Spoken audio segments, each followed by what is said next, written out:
Merhaba arkadaşlar, kanalıma hoş geldiniz. Bugün sizlerle bluz yapımında kullanılan çok güzel bir motifin yapımını anlatacağım. Birlikte yapacağız ikinci motifi. Bu videomuzda da böyle değişik bir motif anlatayım dedim. Bluzun hepsini yapmayacağız. Sadece ben motifin anlatımını yapacağım. Birleştirmesini göstereceğim.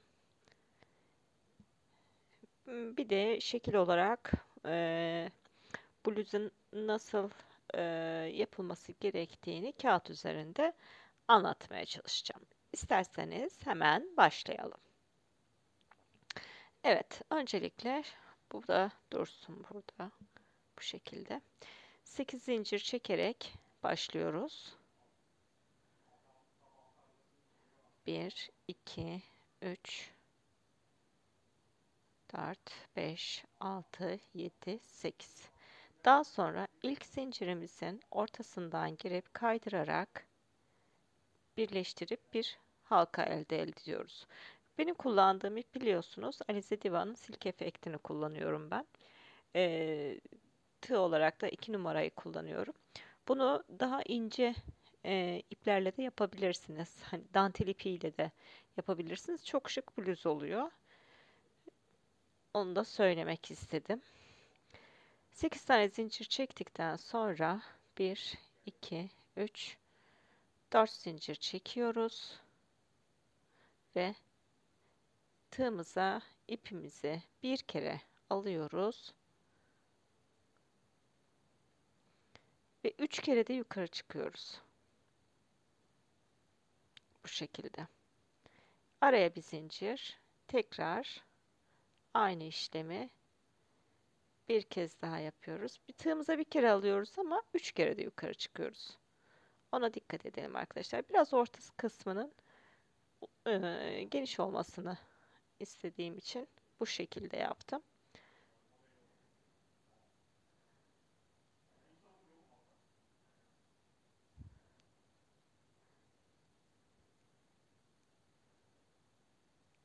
Toplamda bu şekilde zincirle birlikte 16 tane trabzan yapacağız. Tamamlayalım gelelim.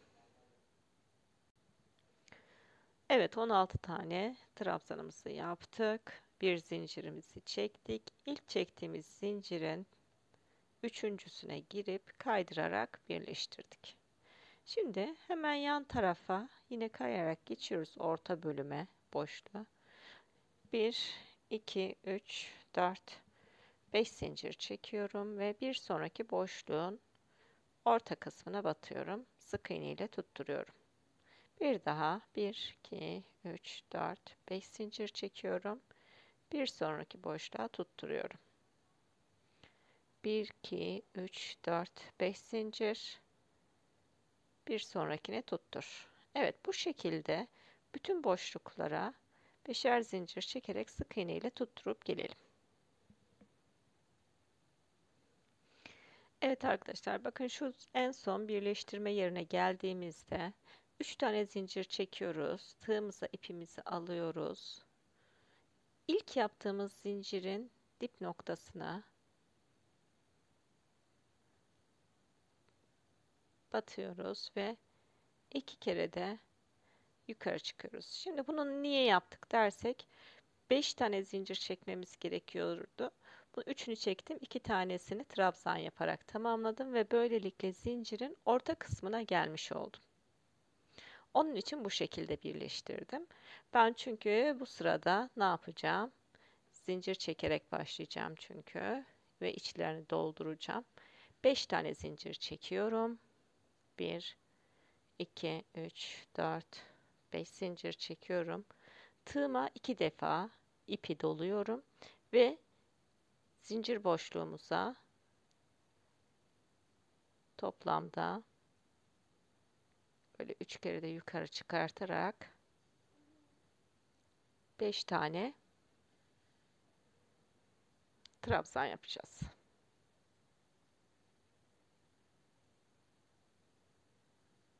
2 oldu. 3, 4 ve 5. Şimdi yine 1, 2, 3, 4, 5 zincir çekiyoruz ve bir sonraki zincir halkasına batıyoruz. 1, 2, 3, 4, 5 zincir çekiyoruz. Tığıma 2 ip doladım ve bir sonraki boşluğa batarak aynı şekilde 5 tane üçlü trabzan yapıyorum.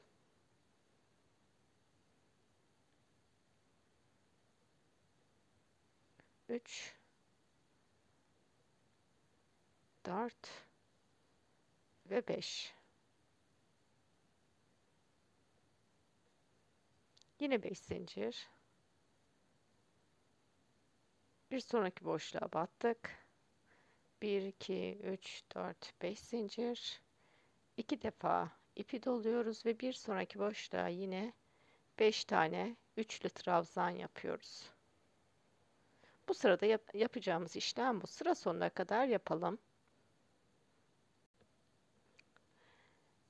Evet, 5 tane zincirimizi çektik ve ilk yaptığımız 5 zincirin dip kısmına batıyoruz ve kaydırarak birleştiriyoruz. Şimdi şu yukarıya çıkmamız lazım bizim. Onun için şu şekilde kaydırıyoruz. Bir alttan alıyoruz, bir üstten ve tepe noktasına geliyoruz. 1, 2, 1, 2, 3, 4 zincir çekiyoruz.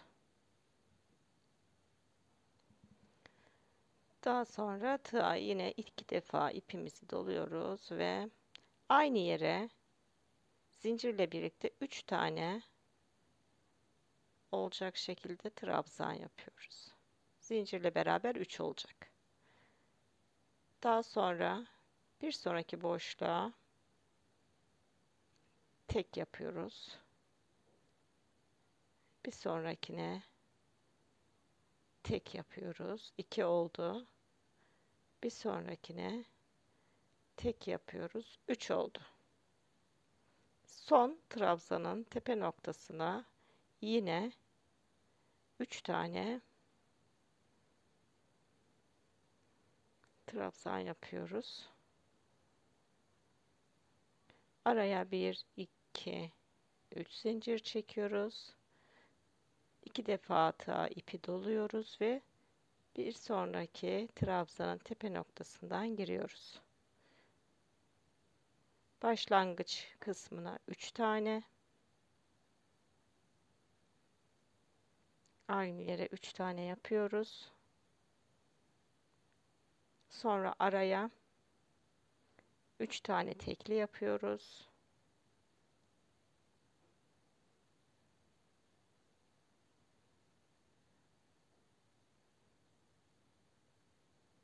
Ve son trabzanın tepe noktasına da 3 tane üçlü trabzan yapıyoruz. 2, 3. 1, 2, 3 zincir çekiyoruz ve bir sonraki bölüme geçiyoruz. Bu sırada da yapacağımız işlemimiz bu şekilde. Evet, 3 zincir çektik. Buradaki zincirle başladığımız kısmın tepe noktasına batıp birleştirdik. Daha sonra 1, 2, 3, 4 zincir çekiyoruz.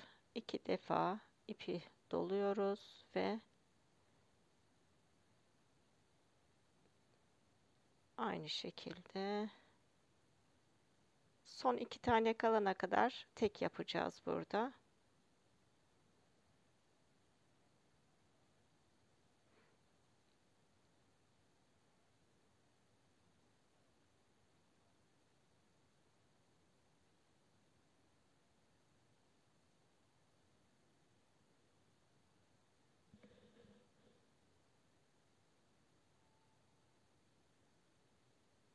Evet, şimdi bu son 2 taneyi Fıstık yapar gibi yapacağız. 2 kere çekiyoruz. Üçüncüyü bekletiyoruz.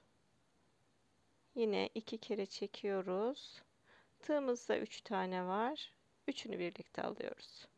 1, 2, 3, 4, 5, 6, 7 zincir çekiyoruz. Bu aradaki zincire batıyoruz. 1, 2, 3, 4, 5, 6, 7 zincir çekiyoruz. Yeniden ilkini 2 kere çekiyoruz, bekletiyoruz. 2 defa daha doluyoruz. Yine 2 kere çekiyoruz, bekletiyoruz ve üçünü birlikte alıyoruz. Daha sonra aradakileri tekli yapıyoruz. 1, 2, 3,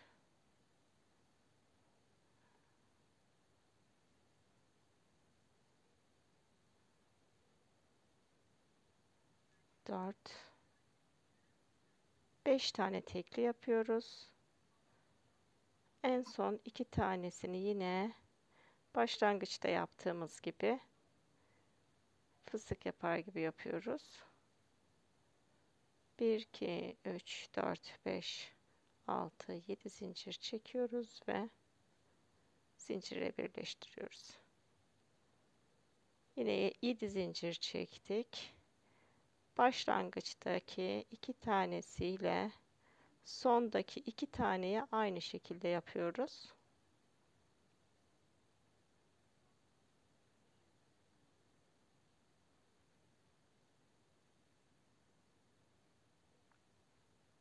Arada 5 taneyi tekli örüyoruz. Bu sırada da yapacağımız işlemimiz bu. Evet, sıra sonundayız. 7 tane zincirimizi çektik. Zincirle başladığımız yerin tepe noktasına giriyoruz ve kaydırma tekniğiyle birleştiriyoruz. 1, 2, 3, yine 4 zincir çektik. Tığımıza ipimizi aldık. Bu defa 2 defa doluyoruz tığımıza ipimizi. Şu kısmını yapacağız.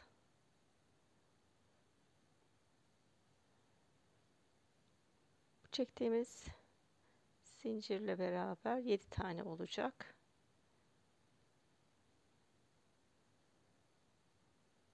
İki kere çekiyoruz, bekletiyoruz. 2 kere çekiyoruz, bekletiyoruz.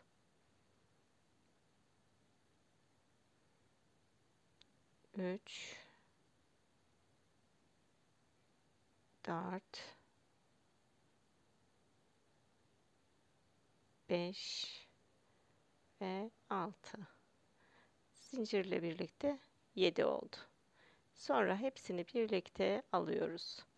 1, 2, 3, 4, 5, 6, 7 zincir çekiyoruz. Buradaki boşluğa 1, 2, 3, 4, 5, 6, 7 zincir çekiyoruz. Buradakine 1, 2, 3, 4, 5, 6, 7 zincir çekiyoruz. Tığa 2 defa ipimizi aldık ve burada yine 7 tane trabzan yapacağız. Sonra hepsini birlikte toplayacağız.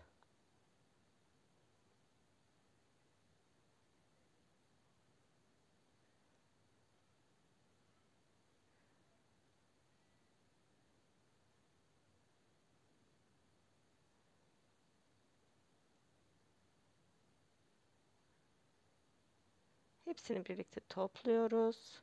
1, 2, 3, 4, 5, 6, 7 tane zincir. Yine 7 tane zincir. Bir sonrakine 1, 2, 3, 4, 7 tane zincir. Yine bunun tepe noktasını yapacağız. Bu sırada yapacağımız işlemimiz bu arkadaşlar. Evet, sıramızın sonuna geldik. Şimdi 5 tane zincir çekiyoruz. Daha sonra tığa ipi doluyoruz. Buradaki tepe noktasına giriyoruz ve bir ikili trabzan yapıyoruz. Şimdi 1, 2, 3, 4, 5, 6, 7 tane zincir çekiyoruz ve bir sonraki, bakın gördünüz mü? Gayet güzel oldu. Boşluğa battık. Şimdi şu ara boşluğa artık bu yuvarlak bir model olduğu için şöyle göstereyim. Bunun köşelerini kenarlarını ve köşelerini ayıracağız. Şimdi önce şu kenar kısmını yapıyoruz. Yani şu V şeklinde oluşturduğumuz boşluğumuza 7 tane yine üçlü trabzan yapıyoruz.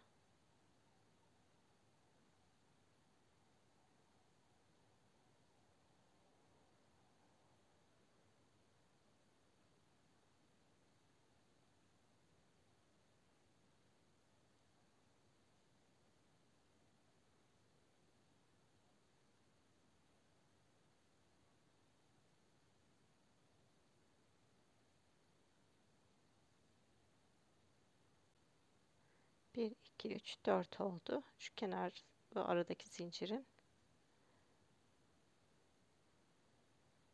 5, 6,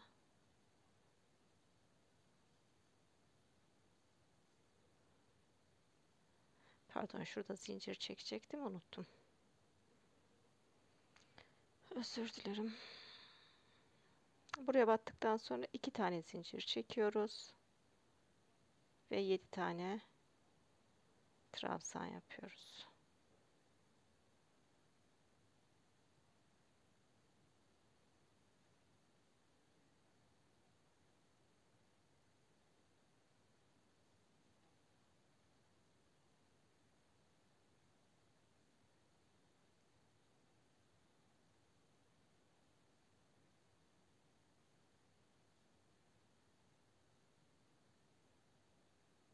Altı oldu ve 7. Yine 2 tane zincir çektik. Buradaki boşluğumuza battık. 1, 2, 3, 4, 5, 6, 7 zincir çektik. Bu tepe noktasına üstüne bir boşluk daha yaptık. 1, 2, 3, 4. Şimdi şuradaki yere de köşe yapacağız. 4, 5, 6, 7 tane zincir. Tığa yine 2 defa doladık. Üçlü trabzan yapıyoruz çünkü. 4 tane üçlü trabzan yapıyoruz. 3, 4. 1, 2, 3, 4, 5, 6, 7 zincir çektik. Ve yeniden 4 tane üçlü trabzan yapıyoruz. Burası bizim birinci köşemiz olacak.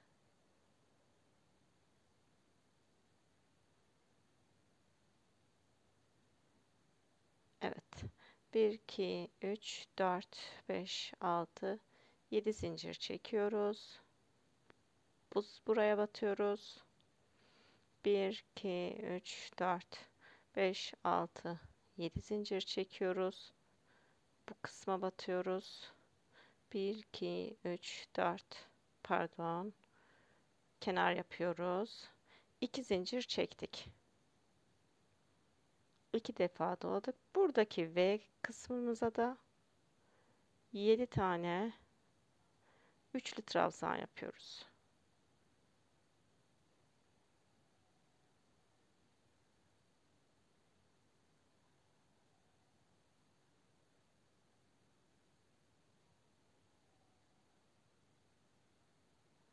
Beş, 6 ve 7. Kenarları yaparken bu ortaya yaptığımız V'lere gelirken 2 zincir çekiyoruz. Köşeleri yaparken 7 zincir çekiyoruz. 1, 2, 3, 4, 5, 6, 7. 7 yaptık. Tepe noktasını geçtik ve şimdi köşe yapacağımız boşluğa geldik. Köşe yaparken 1, 2, 3, 4, 5, 6, 7 zincirle geçiyoruz boşluğun içerisine. 4 tane üçlü trabzan. Öncelikle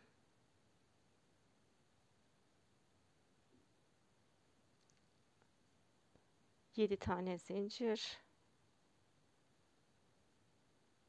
Yeniden aynı yere 4 tane daha üçlü trabzan yapıyoruz.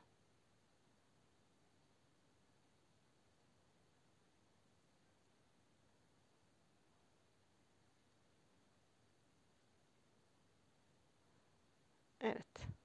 Şimdi yine 7 tane.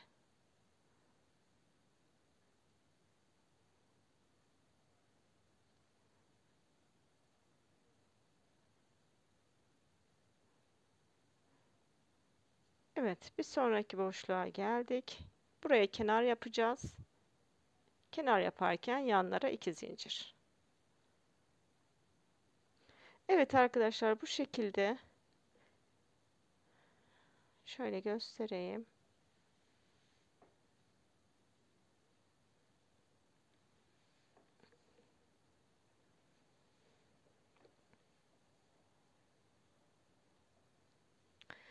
Şimdi buradaki boşluğa kenar yapıyoruz. Yani bu şekilde 7 tane üçlü trabzan. Buradaki boşluğa köşe yapıyoruz. Önce bir 4 tane, araya 7 zincir, sonra 4 tane. Buraya kenar yapıyoruz. Yine bunun gibi 7 tane. Buraya da dördüncü köşemizi yapıyoruz ve buraya kadar gelelim. Evet, sıramızın sonuna geldik. Son köşemizi yaptık. 4 tane zincir çekiyoruz. Burada trabzanlar orta noktaya gelmiştik biliyorsunuz. Yine aynı yere aynı şekilde bir ikili trabzan yapıp zincir ortasını oluşturmuş oluyoruz. Şimdi 7 tane zincir çekiyoruz. Artık bu bizim son sıramız. 3, 4, 5, 6, 7 tane zincir çekiyoruz. Buradaki boşluğa batıyoruz. 1, 2, 3, 4, 5, 6, 7 zincir çekiyoruz ve tığa 2 defa yine doluyoruz. Buradaki ilk trabzanın tepesine bir tane yapıyoruz. 2 kere çekip bekletiyoruz. İkinciye de aynı şekilde. Üçüncüye de aynı şekilde. Dördüncüye de aynı şekilde yapıyoruz ve hepsini birlikte topluyoruz. Yine 7 zincir ve bir sonraki kısma geldik trabzanlara. En son yapmış olduğumuz ortadaki trabzanımız var. Onun tepe noktasına yine bir defa daha batıyoruz ve oradan başlıyoruz bu defada. Buradaki trabzanların sonuna kadar 4 tane aynı şekilde yapıyoruz ve hepsini birlikte topluyoruz. Yine 7 zincir. Buradakine batıyoruz. 7 zincir. Buradakine batıyoruz.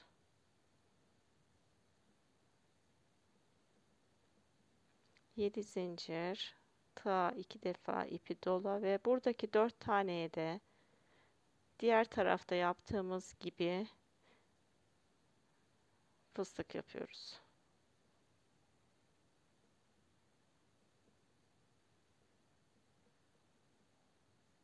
Hepsini birlikte topluyoruz. Yine 7 zincir çekiyoruz. Evet, 7 zinciri çektik. Bu arada ipim bitti. Ben devamı var sanıyordum ama yokmuş. Başka bir ip bağladım. Artık son sıra göstermek için size böyle bir şey yaptım. Onun için kusura bakmayın. Evet, 7 zincir çektik. Ta 2 kere ipi doladık ve buradaki ara boşluğumuza yine burada yaptığımız gibi 4 tane 4 dörtlü fıstık yapacağız.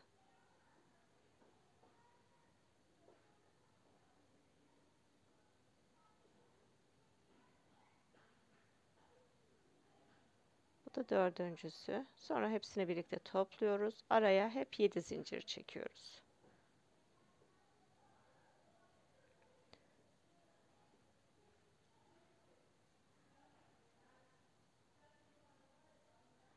İki defa doluyoruz ve yine bir tane daha aynısından aynı boşluğa yapıyoruz.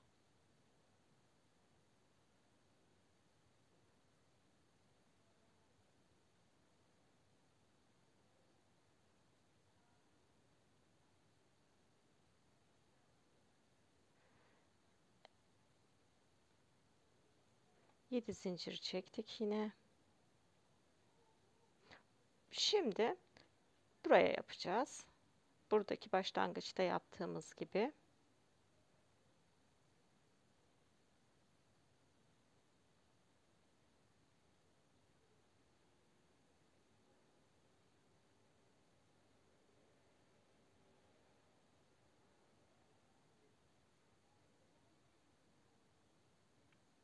Evet. 1, 2, 3, 4, 5, 6. Yine 7 zincir çekiyoruz. Buradaki boşluğa 1, 2, 3, 7 zincir. Buradaki boşluğa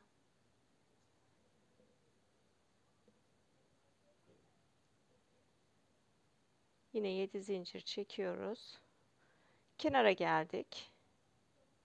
Kenara da yine önce bir 4 tane yapıyoruz. Aynı şekilde.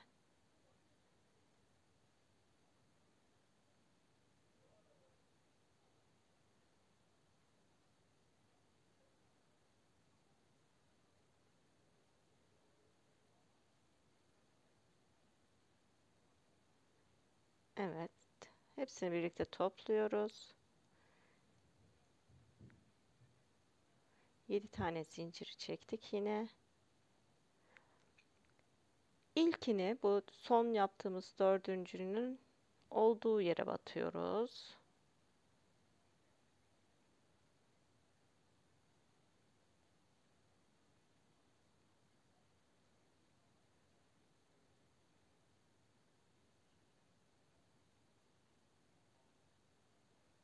Ve sonra hepsini birlikte topluyoruz.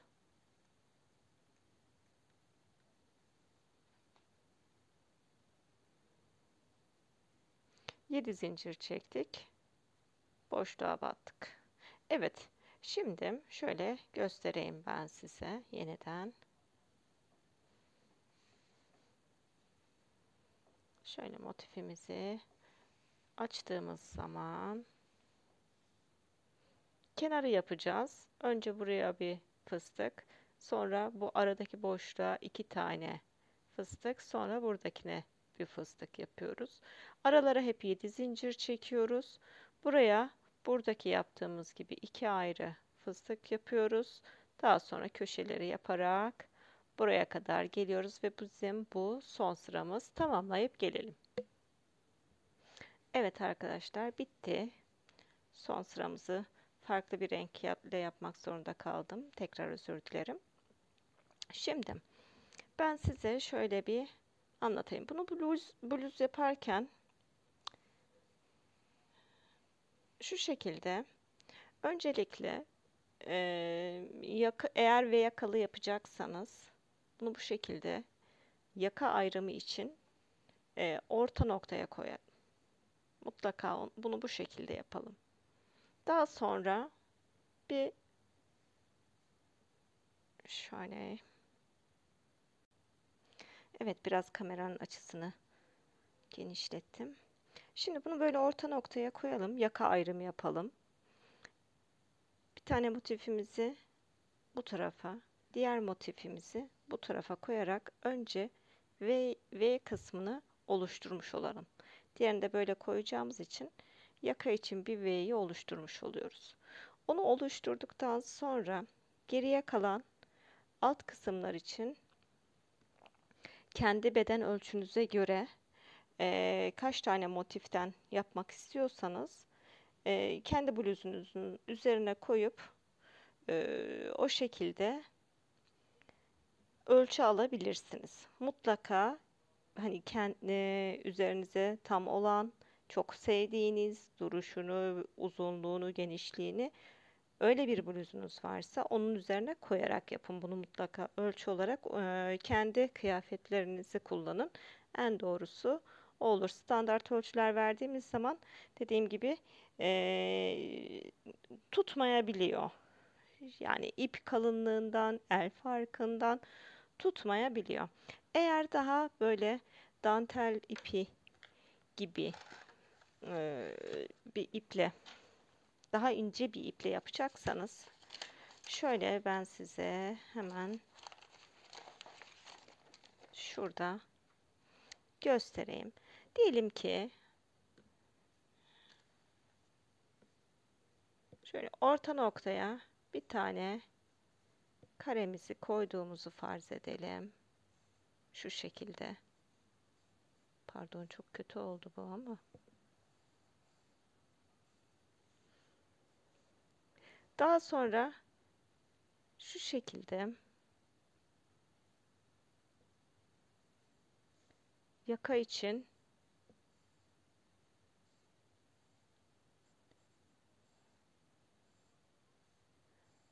ayırabilirsiniz. Bunun altına dediğim gibi kendi bluzunuza göre ölçü koyup yapabilirsiniz. Diyelim ki hani şu araları da şöyle göstereyim.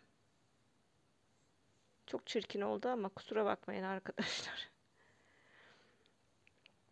Diyelim ki bluzumuz burada bitecek bizim. Buraya mutlaka yarım koymanız lazım, şu aralara. Mutlaka şöyle yarımı koymanız lazım. Burası bizim kola doğru çıkan kısmımız. Şöyle bir tane buraya, bir tane buraya yapıp omuzdan arkaya doğru gelen kısma da yani bir tane ekleyip yarısı önde yarısı arkada olacak şekilde ayarlayabilirsiniz. Şurası da sizin kolunuz olur. Şöyle. Burası da bedeninizin aşağı doğru inen kısmı olur. Buraya da aynı şekilde bir tane eklediğimizi farz edelim.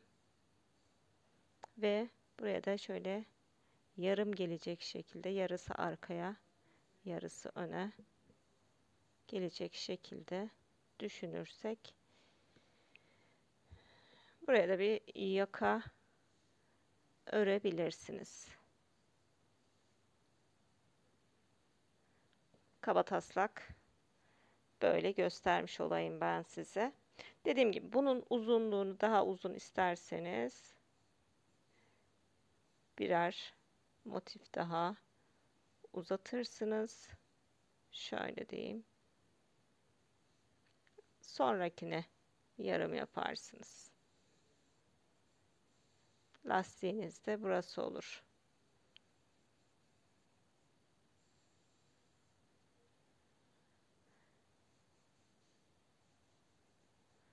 Evet, bu şekilde kabaca bir taslak çizersek böyle olur. Çok düzgün olmadı ama kusura bakmayın onun için. Böyle bir şey yapabiliriz. Onun için dediğim gibi önce yaka için bir tane koyun. Motiflerinizi tamamladığınız zaman, şimdi bu yaptığımız kabaca hesaba göre 1, 2, 3, 4 şöyle 1, 2, 3, 4, 5, 6, 7, 8, 9, 10, 11, 12, 13, 14 tane burada bütün motif kullanmış oluyoruz. Şunlar yarım olacak.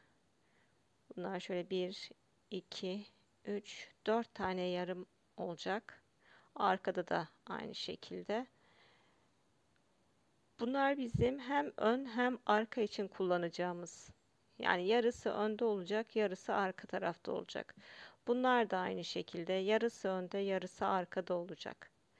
Yani onları da hesaplarsak tam dersek eğer 14, 15, 16, 17, 18 tane bu kısma lazım olacak. 18, 19, 20.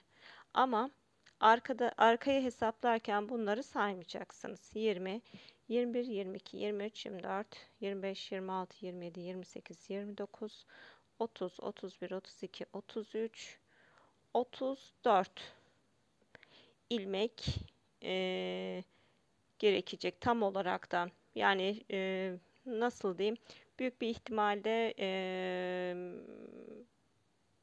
bir small medium arası bir bluz çıkar. 34 tane tam 1, 2, 3, 4, 8 tane yarımla 3 aşağı 5 yukarı bir bluz çıkartırsınız ama eğer ipiniz kalın olursa mesela benimkisi de dantel ipine göre bu kalın bir ip. Biraz daha büyük oldu. Dantel ipiyle daha küçük bir kare elde edebilirsiniz. Onun için ölçünüzü ona göre ayarlarsınız. Benim bu size verdiğim motif sayısı daha ince bir ip için bununla değil. Öyle söyleyeyim size. Bununla daha az motif yapacaksınız. Onun için de dediğim gibi kendi bluzunuzun herhangi bir bluzunun üzerine ölçerek onun da adetlerini belirleyebilirsiniz. Evet, bugünkü videomuz da bu kadar. Eğer herhangi bir sorunuz olursa videonun altına yorum olarak veya açıklama kısmına bıraktığım Instagram hesabımdan mesaj yoluyla bana ulaşabilirsiniz. Bütün sorularınıza en kısa sürede cevap veriyorum. Onun haricinde videoları eğer kanalıma abone değilseniz abone olursanız ve videolarımı beğenerek bana destek olursanız çok teşekkür ederim. Şimdiden hepinize kolay gelsin diyorum. Kendinize iyi bakın. Hoşça kalın.